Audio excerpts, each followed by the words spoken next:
Os evangelhos relatam que Jesus falava às multidões por parábolas, histórias simples, tiradas do campo, do pão, das sementes e do trabalho diário. Para muitos, essas histórias soavam claras. Para outros, carregavam um peso estranho, como se algo estivesse sendo dito, sem jamais ser totalmente explicado. Em determinado momento, os próprios discípulos percebem isso e fazem uma pergunta que atravessaria os séculos: por que falas a eles por parábolas? A resposta de Jesus não é poética, é direta, porque a vós é dado conhecer os mistérios do reino dos céus, mas a eles, não.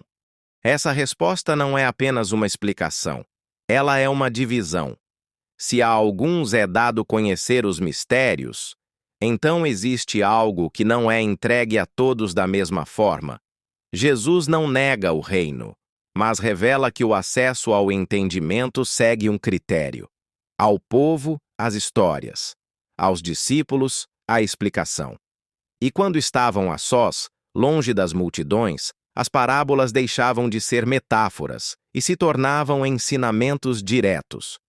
Isso nos obriga a encarar uma pergunta inevitável. Se existiam palavras reservadas aos discípulos, onde estão esses ensinamentos? E mais importante ainda, por que eles quase nunca são discutidos? Os próprios evangelhos mostram isso. Depois de contar a parábola do joio e do trigo, Jesus não a explica ao povo. Ele entra em casa. E ali, somente com os discípulos, a explicação acontece. Nada de imagens agrícolas. Nada de metáforas abertas. Cada elemento é nomeado. Cada símbolo recebe um sentido claro. Isso revela algo essencial. As parábolas não eram o fim do ensinamento, eram o filtro. Quem permanecia apenas na história, ouvia, mas não compreendia. Quem buscava mais, recebia a interpretação. Talvez por isso Jesus tenha dito: quem tem ouvidos para ouvir, ouça. A pergunta que fica é simples e, ao mesmo tempo, profunda. O que acontece quando alguém ultrapassa o filtro? Desde os primeiros séculos, alguns cristãos perceberam algo importante. Nem todos se aproximavam dos ensinamentos de Jesus da mesma maneira. Alguns ouviam as palavras e se apegavam à forma. Outros sentiam que havia algo além, mas ainda precisavam de explicações. E havia aqueles que buscavam o sentido espiritual por trás de tudo o que era dito. Com o tempo, isso passou a ser descrito como níveis de compreensão. Não como privilégio, mas como maturidade. Há quem se alimente apenas da letra. Há quem precise de orientação para entender o símbolo. E há quem reconheça a mensagem quando ela fala diretamente ao espírito. Essas diferenças não aparecem claramente nos púlpitos, mas estão presentes nas entrelinhas dos próprios textos. E é justamente nesse ponto que surgem escritos onde Jesus não fala por parábolas. Ele fala de forma aberta, direta, espiritual. Textos preservados à margem do cânon oficial. E entre eles, uma biblioteca inteira aguardou séculos até ser redescoberta no deserto do Egito. Em 1945, no deserto do Egito, próximo à cidade de Nag Hammadi, um achado inesperado veio à tona. Dentro de jarros de argila, foram encontrados antigos manuscritos em copta, datados dos primeiros séculos do cristianismo. Não eram textos recentes, eram cópias de escritos ainda mais antigos, evangelhos, apocalipses, diálogos atribuídos a Jesus. Muitos deles apresentavam algo incomum. Jesus não falava por parábolas. Ele ensinava de forma direta, como alguém que fala a quem já está pronto para ouvir. Esses textos não surgiram para substituir os evangelhos conhecidos. Eles revelam uma camada paralela de ensinamento, preservada fora das estruturas oficiais. Por séculos, permaneceram ocultos. Não por falta de valor histórico, mas por não se encaixarem na forma como a fé foi organizada. E quando vieram à luz, levantaram uma questão inevitável. Será que parte do ensinamento de Jesus sempre foi destinada a poucos? Nos textos de Nag Hammadi, surge uma distinção que quase nunca é discutida. Os ensinamentos não são apresentados como iguais para todos, porque os ouvintes não são iguais em compreensão. Alguns escritos falam de 3 formas de consciência. Há aqueles ligados apenas ao mundo material. Vivem pela forma, pelo medo e pela sobrevivência.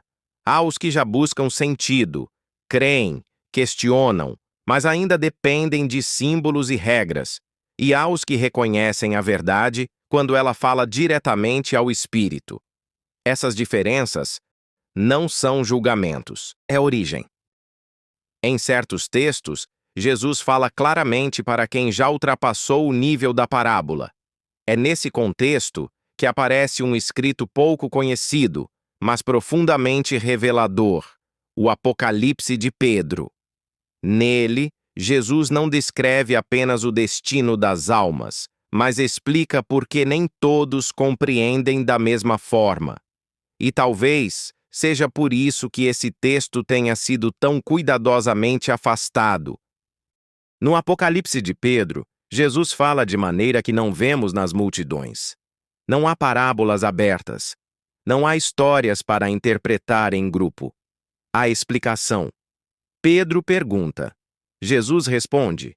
E o que se revela ali não é apenas um futuro pós-morte, mas uma leitura espiritual da condição humana.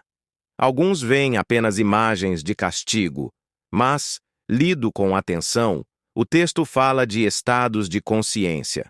As almas não são julgadas arbitrariamente. Elas colhem aquilo que são capazes de perceber. Quem vive preso à matéria experimenta a separação como dor. Quem vive no símbolo compreende parcialmente. E quem desperta para o espírito não teme a revelação. É a mesma divisão que já estava nas parábolas: joio e trigo, ouvidos que ouvem e ouvidos que apenas escutam. O Apocalipse de Pedro não cria essa distinção, ele apenas a explicita. Quando colocamos tudo lado a lado, algo se torna impossível de ignorar. Nos evangelhos, Jesus fala às multidões por parábolas. Aos discípulos explica. Em textos preservados fora do cânon, ele fala diretamente ao espírito. Não são mensagens opostas. São níveis diferentes de acesso. Talvez o silêncio em torno desses escritos não seja um acaso histórico, mas o reflexo de uma escolha antiga: organizar a fé para muitos, mesmo que isso significasse simplificar o mistério. A questão, então, não é qual texto está certo. A questão é para quem cada texto foi escrito. E isso nos traz de volta às palavras do próprio Jesus. Quem tem ouvidos para ouvir, ouça. Talvez essa frase nunca tenha sido um aviso, mas um convite. Este vídeo tem caráter histórico, reflexivo e acadêmico, baseado em textos antigos e em estudos sobre o cristianismo primitivo. A bibliografia utilizada encontra-se na descrição do vídeo.